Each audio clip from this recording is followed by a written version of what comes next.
Ganito diskarte dito guys. Huwag mo nang motorin pag pick up ka, lakarin mo na lang. Putignan mo rin yun kung malapit lang. Kung malayo na mga 2 kilometers 3, syempre, motorin mo na yun. What's up mga kalalamog? What's up mga kuya-koy? Dito pala ako ngayon sa Divisoria mga kuya-koy.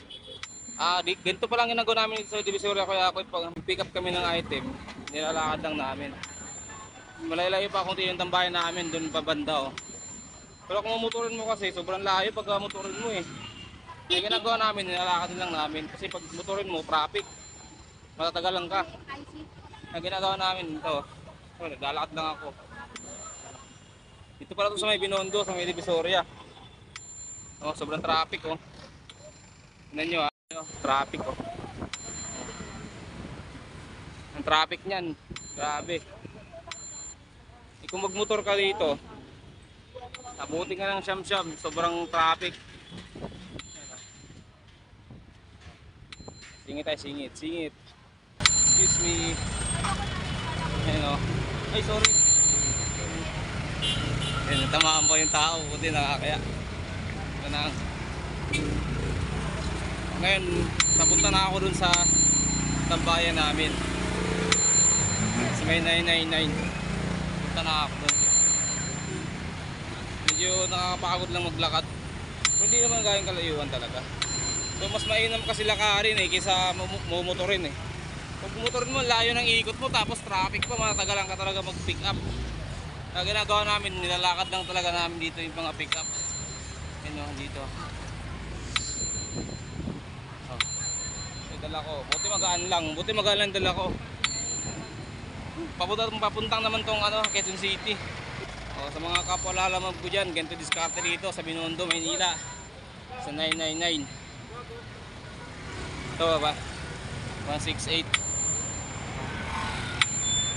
168. Yun naman yung 999 sa bandang unaan. Doon na pinakatambayan namin. Diba? So guys. Lakad lang. Lakad tayo, lakad.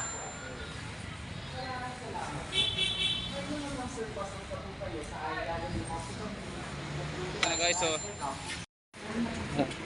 lahat ng mga motor na yan dito, ayan, karamihan dyan naglalamove yan. So yung 999 ayan. Ayan. Papunta na ako sa tambayan namin. Napakahirap din ng trabaho namin ha. Diba, isipin mo, pipick up pa, maglalakad. Pero diskarte lang din, diskarte lang para di masyadong mahirapan. Ha? Diskarte lang. Ganun lang. Ito na ako guys sa tambayan namin guys.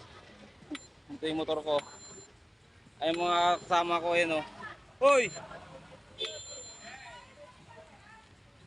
Yung mga kasama ko. Yung tambayan namin oh. Ayan.